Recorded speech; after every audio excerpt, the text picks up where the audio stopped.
शाम 5 बजे बिहार कैबिनेट की बैठक, सीएम नीतीश कुमार की अध्यक्षता में कई अहम प्रस्ताव पर लगेगी मुहर।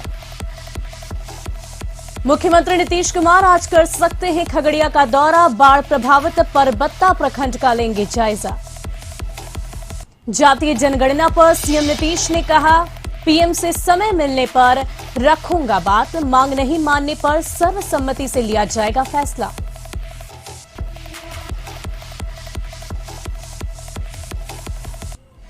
केंद्रीय मंत्री बनने के बाद पहली बार पटना पहुंचे आरसीपी सिंह का भव्य स्वागत, आरसीपी ने नीतीश को बताया अपना नेता।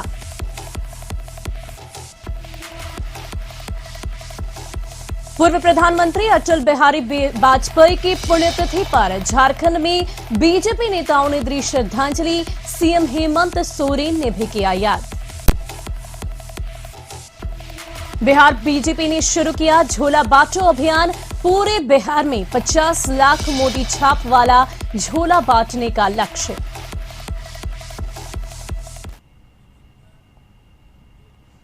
नमस्कार, आप देख रहे हैं शुभ प्रभात और मैं हूं शुभे मिश्रा आपके साथ। आज शाम 5 बजे बिहार कैबिनेट की बैठक होगी, जिसमें सीएम नीतीश कुमार की अध्यक्षता में कई अहम प्रस्ताव पर मुहर लग सकती है। वीडियो कॉन्फ्रेंसिंग के जरिए बैठक होगी, जिसमें सभी मंत्री और अधिकारी जुड़ेंगे।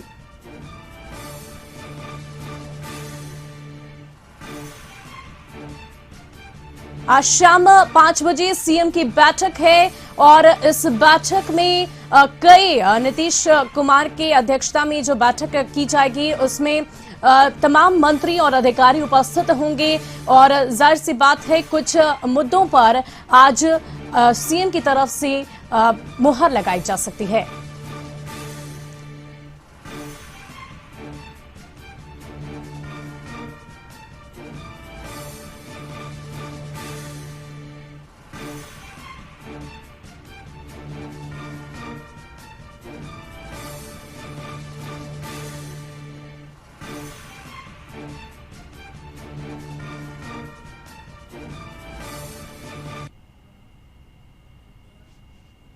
मुख्यमंत्री नीतीश कुमार जा सकते हैं खगड़िया, परबत्ता प्रखंड के बाढ़ प्रभावित इलाकों का करेंगे दौरा। डीएम ने कहा कि अब तक नहीं हुई है आगमन की पुष्टि, परबत्ता प्रखंड के कई इलाकों में पानी भरा है।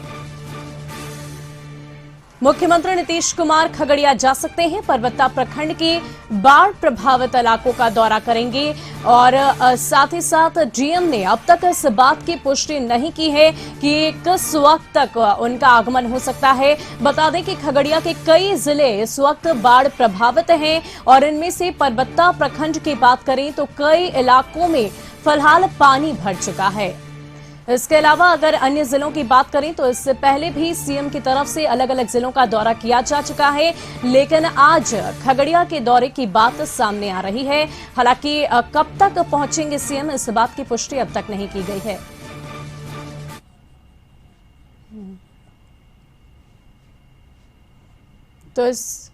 तो इस वक्त हमारे संवाददाता सीधे स्वतंत्र वहां से जुड़े हुए हैं, उनसे बातचीत करते हैं कि सीएम के आगमन की क्या कुछ जानकारी उनके पास है। तो स्वतंत्र जी, क्या जानकारी आपके पास है? आज क्या कार्यक्रम है मुख्यमंत्री का?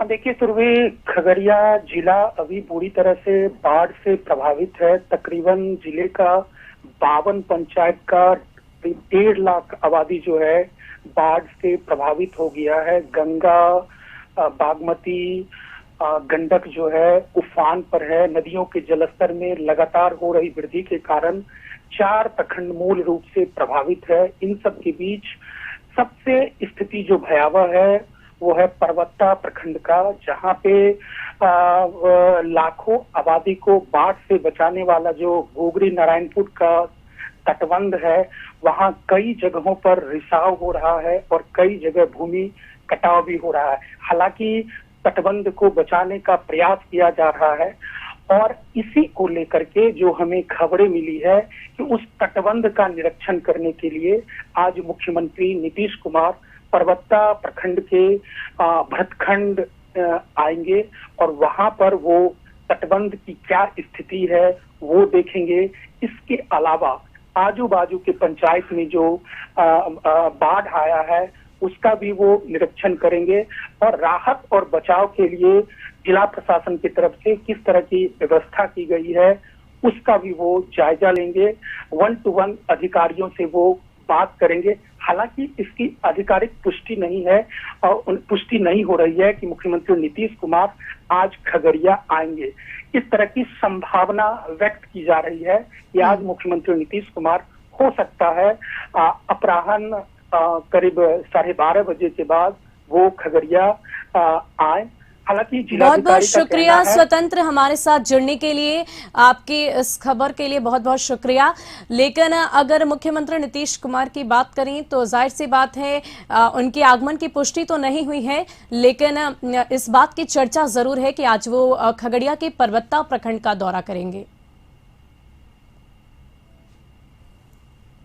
सोमवार को जातीय जनगणना पर सीएम नीतीश ने कहा कि पीएम को जो पत्र लिखा था उसका जवाब मिल गया है और जब मिलने का समय मिलेगा तब हम जाकर अपनी बात कहेंगे। उनसे जब पूछा गया कि अगर केंद्र सरकार जातीय जनगणना नहीं करेगी तो उन्होंने कहा कि यह विकल्प खुला है, सब सहमति से फैसला करके इस बारे में फैसला करेंगे। साथ ही जेडीयू में मनमुटाव की खबरों पर उन्होंने कहा कि यह बिल्कुल गलत बात है। उनका पत्र तो मिल गया 13 तारीख को, हम लोगों को उनके यहाँ से पत्र मिला कि यहाँ से जो भेजे थे हम 3 तारीख को, 4 तारीख को उनके ऑफिस में वो पहुँच गया था, तो उनका पत्र आ गया है। 12 को यहाँ से लिखे, 13 को ही हमको मिल गया है, जिसमें उन्होंने कहा कि आपका पत्र मिला। तो जब पत्र मिला है कह दिए हैं, तो आदरणीय प्रधानमंत्री जी जब उचित समझेंगे तब समय देंगे, और जब समय देंगे तो जाएंगे। और जब तक ये नहीं होता है तब तक कोई नई बात तो हम नहीं कहेंगे, क्योंकि वेट कर रहे हैं ना। अगर ऐसा नहीं ना है कि उन्होंने एक्सेप्ट नहीं किया कि नहीं मिला या मिला है या नहीं मिला, इसकी बात तो नहीं होती। इसलिए जब उन्होंने खुद कह दिया कि पत्र मिला है तो इसके बाद ही ना पता चलेगा कि कोई समय मिलेगा, समय मिलेगा तो मिलने जाएंगे। जो भी होगा अभी तो वेट करना पड़ेगा, इतना इसमें नई बात है। लोगों ने जो भेजा है तो इसलिए अभी वेट करेंगे, जब भी होगा। बेकार चीज है। अरे कोई अध्यक्ष बने, राष्ट्रीय अध्यक्ष बने नए तो उनका स्वागत किया, कोई केंद्र में मंत्री बने तब पार्टी का उनका स्वागत कर रहा है, ये सब कोई बात नहीं। ये भ्रम हमको देख करके कभी कभी एकाध हम अखबार में देखे तो हमको तो हंसी आती है, सब कोई चीज़ होता है। अरे वो सब क्या करिएगा, ये सब का कोई मतलब नहीं। ना ऐसा ये सब आप जान लीजिए, ये सब कुछ नहीं, ऐसी कोई बात नहीं। ये सब चीज़ तो नेचुरल होता है ना, किसी को सम्मान मिला तो उनकी इज्जत करना, किन्हीं को जिम्मेवारी मिली तो उनको इज्जत करना, ये सब चीज़ है। ऐसा कुछ नहीं है कि कोई मतभेद है, कोई ये ऐसा क्या के लिए मतभेद रहे, जरा बताइए तो। हम ही न थे जी प्रेसिडेंट, हम ही आरसीपी सिंह को बना दिए। आरसीपी सिंह जब अध्यक्ष बन गया तो वही कहे कि नहीं ललन जी अब अध्यक्ष का पद देखें, तो ऐसा कुछ नहीं है, लोग ठीक से जानता। पटना सिटी का दौरा करने के दौरान मुख्यमंत्री नीतीश कुमार पूर्व चैंबर ऑफ कॉमर्स के अध्यक्ष ओपी शाह के घर पहुंचे। इस दौरान सीएम ने ओपी शाह के निधन पर गहरा शोक जताया, उनके परिजनों को ढाढ़स बंधाया। मुख्यमंत्री ने इस दौरान परिजनों का हालचाल भी जाना।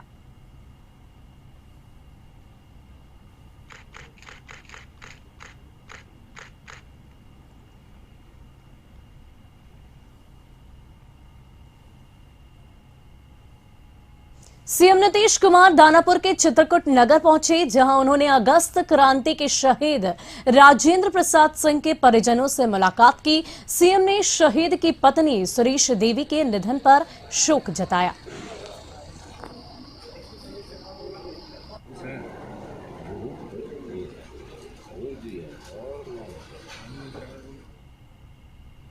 जेडीयू नेता और केंद्रीय मंत्री आरसीपी सिंह मंत्री बनने के बाद पहली बार पटना पहुंचे। एयरपोर्ट पर कार्यकर्ताओं ने उनका भव्य स्वागत किया। एयरपोर्ट से लेकर पार्टी कार्यालय तक जगह जगह उनके समर्थन में पोस्टर लगे हुए थे। साथ ही ढोल नगाड़ों का भी इंतजाम किया गया था। जेडीयू कार्यालय में पार्टी नेताओं और कार्यकर्ताओं ने उनका गर्मजोशी के साथ स्वागत किया। आरसीपी सिंह ने कार्यकर्ताओं को संबोधित करते हुए कहा कि जेडीयू पूरी तरह यूनाइटेड है। साथ ही उन्होंने सीएम नीतीश को अपना नेता बताया।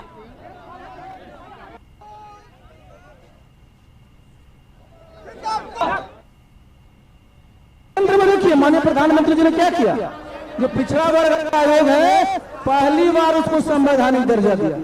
जो सीबीएसई की पूरा का पूरा 15% आ रहा है ना, बिहार जो हमारे इकोनॉमिक प्रदेश 10%, और हमारे लिए हम लोग सब लोग हमारा ओबीसी का जो है और हम लोग को मौका मिला है, हम लोग देखेंगे। तो आज आप सब लोगों को साथ लेकर के चलने की बात करें। पूर्व पीएम अटल बिहारी वाजपेयी की पुण्यतिथि पर रांची बीजेपी कार्यालय में श्रद्धांजलि कार्यक्रम का आयोजन किया गया। श्रद्धांजलि सभा में बीजेपी के प्रदेश अध्यक्ष दीपक प्रकाश, विधायक दल के नेता बाबूलाल मरांडी सहित कई नेता उपस्थित हुए। सभी ने अटल बिहारी वाजपेयी के चित्र पर पुष्प अर्पित कर उन्हें याद किया। प्रदेश अध्यक्ष दीपक प्रकाश ने कहा कि अटल बिहारी वाजपेयी मानव नहीं, महामानव थे। वो एक व्यक्ति नहीं, एक संस्था थी। उन्हें राजनेता के रूप में पूरी दुनिया जानती थी। उनके व्यवहार, उनके आचरण के कारण एक सफल प्रधानमंत्री के रूप में उन्हें याद किया जाता है।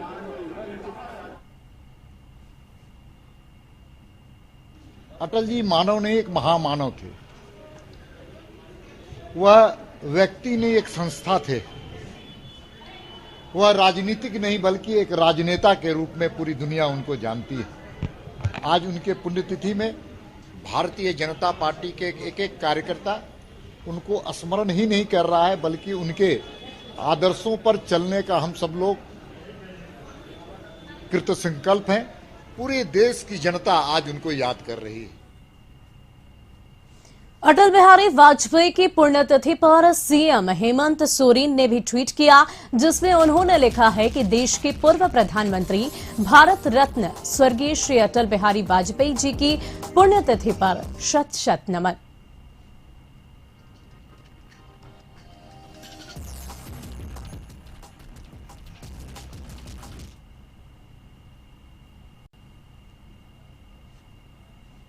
एक के बाद आपका स्वागत है। प्रधानमंत्री गरीब कल्याण अन्न योजना के प्रचार के लिए बीजेपी ने अपने झोला बांटने का अभियान शुरू कर दिया है। प्रदेश कार्यालय में केंद्रीय गृह मंत्री नित्यानंद राय ने शुभारंभ किया।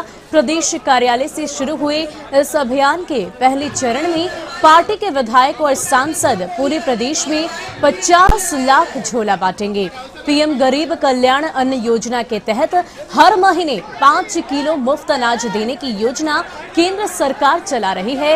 इस अवसर पर बीजेपी प्रदेश अध्यक्ष संजय जायसवाल ने कहा कि कार्यक्रम की मदद लोगों की सहायता करना है, साथ ही पीएम की योजनाओं की जानकारी लोगों तक पहुंचानी है। केंद्रीय गृह राज्य मंत्री नित्यानंद राय ने बाढ़ को लेकर कहा कि बाढ़ में जो स्थिति दिखाई दे रही है, इसको लेकर केंद्र सरकार की पैनी निगाहें टिकी हुई है। गरीब अन्न योजना की शुरुआत आज भारतीय जनता पार्टी ने किया है। इसमें हम प्रत्येक परिवार को मदद भी करेंगे और जो माननीय प्रधानमंत्री श्री नरेंद्र भाई मोदी जी ने जो हर परिवार के लिए अनाज की व्यवस्था की है, उसके बारे में भी जन जन तक संदेश ले जाने का काम भारतीय जनता पार्टी का प्रत्येक कार्यकर्ता करेगा। प्रधानमंत्री जी और माननीय गृह मंत्री जी बड़ी तत्परता के साथ इसको देख रहे हैं। बिहार में जो बाढ़ की स्थिति है उसमें उस पर केंद्र की सरकार भी निगाहें लगा रखी है और बिहार सरकार की ओर से भी तत्परता के साथ बाढ़ पीड़ितों के लिए सेवाएं दी जा रही है। नौका की सेवा है, एनडीआरएफ की 15 टीमें बिहार में लगाई गई है 15 टीमों के अलावा भी अगर जरूरत पड़ती है तो और एनडीआरएफ की टीमें दी जाए। गोपालगंज में भाजपा कोटे से मंत्री मंगल पांडे के द्वारा सैकड़ों लोगों को प्रधानमंत्री की फोटो लगे पैकेट में 5-5 किलो का राशन उपलब्ध कराया गया। ये कार्यक्रम भाजपा पार्टी कार्यालय चैनपट्टी में आयोजित किया गया। इस मौके पर सूबे के स्वास्थ्य मंत्री मंगल पांडे, खान व भूतत्व मंत्री जनक राम के साथ साथ कई भाजपा नेता मौजूद थे। वहीं स्वास्थ्य मंत्री मंगल पांडे ने कहा कि प्रधानमंत्री गरीब कल्याण योजना के तहत कई महीने तक मई से लेकर नवंबर महीने तक देश के सभी गरीबों को मुफ्त में 5-5 किलो अनाज दिया जा रहा है।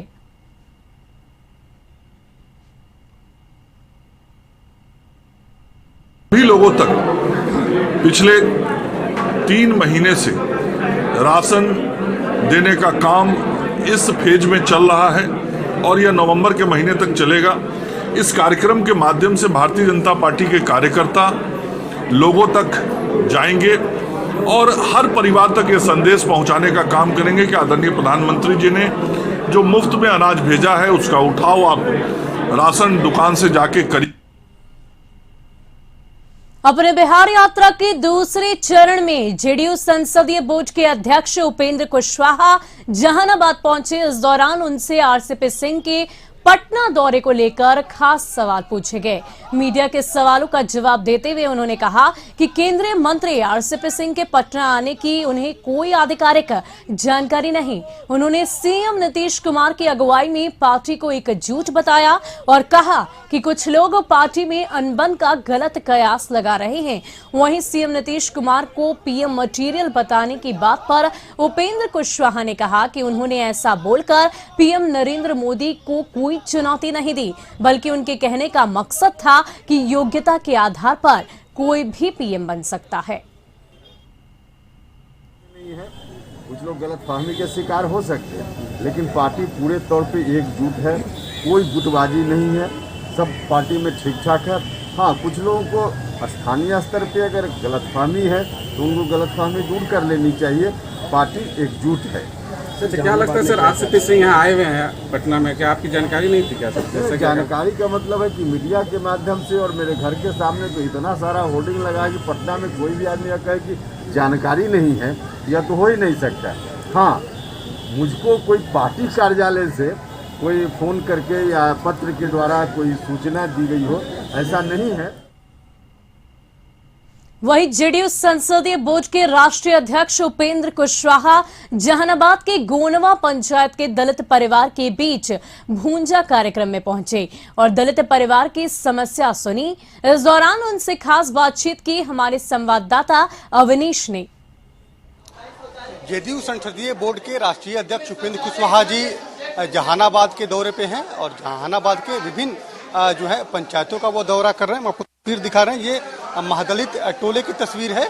ये महादलित टोला है और इस महादलित टोले के पास एक सामुदायिक भवन है। वहीं पर आकर तमाम जो जेडीयू के जो कार्यकर्ता है वे लोग जो है भूजा खा रहे हैं। उपेंद्र कुशवाहा जी की भी कोशिश है कि सभी दलितों परिवार से मिले, दलित के लोगों से मिल रहे हैं, उनकी समस्याएं सुन रहे हैं। खासतौर पर जो सरकारी योजना है उसमें किस तरह की गड़बड़ी है उसकी बातें भी सुन रहे हैं और भूजा खाते हुए लोगों की बातें चर्चा भी सुन रहे हैं।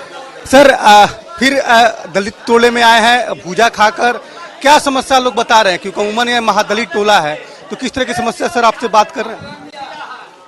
देखिए, हम लोग का कार्यक्रम ही है महादलित दलित टोला में जाकर उनके बीच कुछ समय बिताना, ताकि क्या फील करते हैं, जो सरकार की योजना है उसके कार्यान्वयन की क्या स्थिति है, उसके बारे में उनका क्या अनुभव है, लोग शेयर करें। तो उसी ख्याल से कार्यक्रम भूजा खाने का आज जहानाबाद में भी हम बैठे हुए हैं। लोग अपनी अपनी बात कह रहे हैं। यहाँ स्थानीय स्तर पे थोड़ी गड़बड़ी नल जल वाले योजना में है, शुरुआत हुई है, पानी आता है लोगों के यहाँ, लेकिन कुछ खास जगह पे कभी कभी पानी नहीं आता है, इसकी शिकायत लोग कर रहे हैं। तो स्वाभाविक है इनकी शिकायत और जायज शिकायत है, क्योंकि गांव भर के लोग कह रहे हैं। इसको दूर करने के लिए जो भी होगा यहाँ से लौटकर हम करेंगे। दलितों के लिए सरकार कई तरह की योजनाएं चलाती है, लेकिन लगता है सर कि अवेयरनेस की कमी है। महादलित परिवारों में सरकार का लाभ, जो योजना का लाभ है वो कहीं ना कहीं अछूता है इन लोगों के। अवेयरनेस की कमी तो है ही। दलित परिवार में इनका जो अधिकार है, सरकार जो देती भी है, उसके बारे में इनको ठीक से जानकारी नहीं है। तो जानकारी के अभाव के कारण थोड़ी कठिनाई तो है ही। तो धीरे धीरे लेकिन इस स्थिति में बदलाव हो रहा है और धीरे धीरे लोग अब अपने अधिकारों के प्रति जागरूक हो रहे हैं। बिल्कुल, राहुल जी भी हैं जो यहाँ के जिला अध्यक्ष हैं और लगातार उपेंद्र कुशवाहा जी को सभी जगहों का दौरा कर रही है। राहुल जी बताइए, मगध में जेडीयू काफी कमजोर है और खासतौर पे जहानाबाद जिले में तो जेडीयू की स्थिति काफी कमजोर हुई है। पार्टी कैसे उभरेगा, कैसे मजबूत होगा, किस तरह का एक्शन प्लान? देखिए, जेडीयू कमजोर नहीं है मगध में।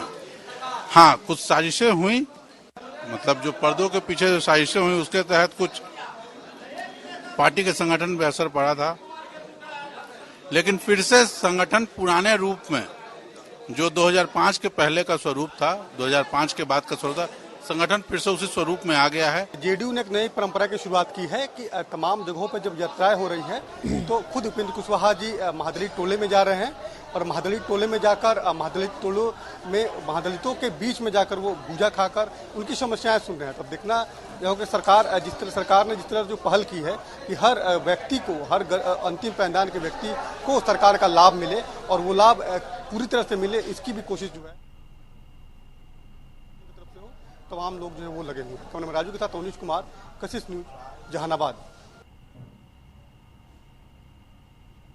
झारखंड हाईकोर्ट ने SC/ST मामले को लेकर हेमंत सोरेन को अपनी बात कोर्ट के समक्ष रखने के लिए नोटिस भेजा है। दरअसल मुख्यमंत्री हेमंत सोरेन ने हाईकोर्ट में ऋषिकेश कुमार के नाम के साक्ष्य पर SC/ST मामले को लेकर मुकदमा दर्ज कराया था। अब ऋषिकेश कुमार ने मामले में बेल पिटीशन फाइल की है। बेल पिटीशन की सुनवाई करते हुए कोर्ट ने सेक्शन 15A 3 और 5 के तहत हेमंत सोरेन को नोटिस जारी किया है। कोर्ट ने कहा है कि चूंकि हेमंत सोरेन मामले में विक्टिम है, ऐसे में कोर्ट के सामने वो अपनी दलील रखें। मामले पर दोबारा सुनवाई 2 हफ्ते के बाद होगी। न्यायालय में सुनवाई वर्चुअल के माध्यम से हुई है।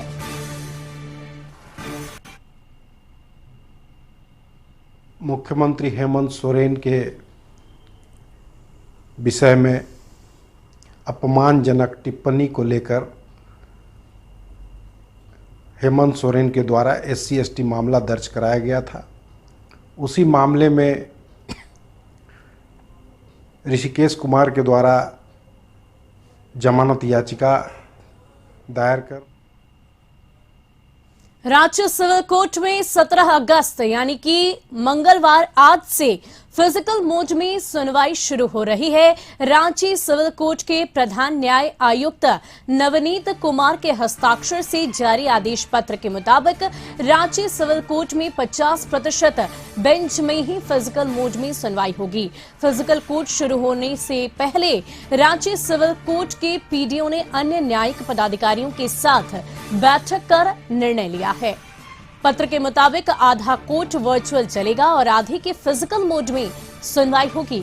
ये व्यवस्था हर दूसरे दिन बदलेगी। अधिवक्ताओं को ये निर्देश दिए गए हैं कि कोरोना से संबंधित सभी गाइडलाइन का पूरी तरह पालन करते हुए फिजिकल कोर्ट में अपनी उपस्थिति दर्ज कराएं।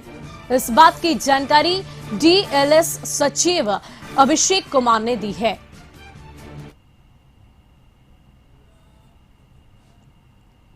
धनबाद में जज उत्तम आनंद की संदिग्ध मौत मामले में दोनों अपराधियों को CBI दिल्ली लेकर रवाना हो गई है।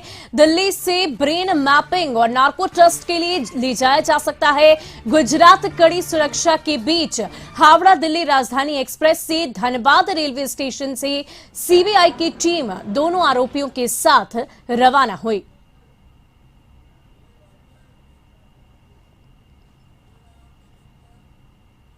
सूबे के वित्त मंत्री रामेश्वर उरांव और मंत्री मिथिलेश ठाकुर ने संयुक्त रूप से पलामू के डाल्टनगंज शहर के पांकी रोड स्थित एक निजी अस्पताल में उद्घाटन किया। इस कार्यक्रम में उनके साथ पांकी विधायक कुशवाहा, शशि भूषण मेहता, प्रमंडलीय आयुक्त जयशंकर चौधरी, एसपी चंदन सिन्हा समेत कई गणमान्य उपस्थित रहे।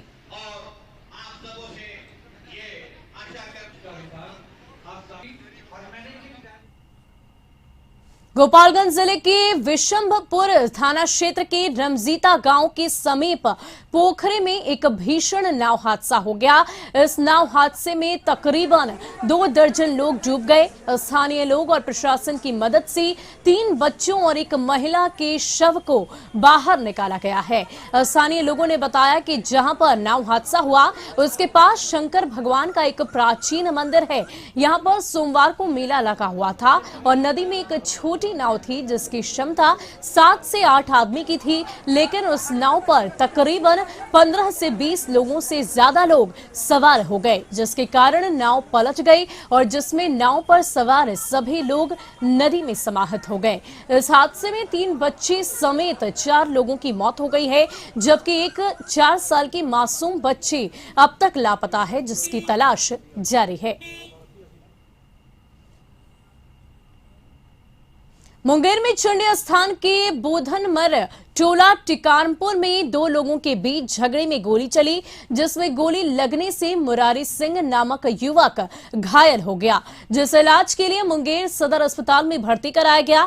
अस्पताल में इलाजरत युवक ने बताया कि जब वो अपने घर के बाहर था तभी एक गोली दाहिने बाह में लगी। सूत्रों से मिली जानकारी के अनुसार अजय कुमार किसी बात को लेकर बटोही सिंह के पुत्र बाला कुमार के साथ झगड़ा हो गया था, जिसमें अजय कुमार ने पिस्तौल निकाल कर गोली चला दी, जिसमें बाल वो बच गए, लेकिन गोली घर के बाहर खड़े मुरारी सिंह को लग गई। दूसरे से झगड़ा कर रहा था के अजय कुमार पुतन का बेटा। के अजय कुमार है? पुतन का लड़का है। पुतन कौन है? उसका पिताजी कहाँ का रहने वाला? चंडी स्थान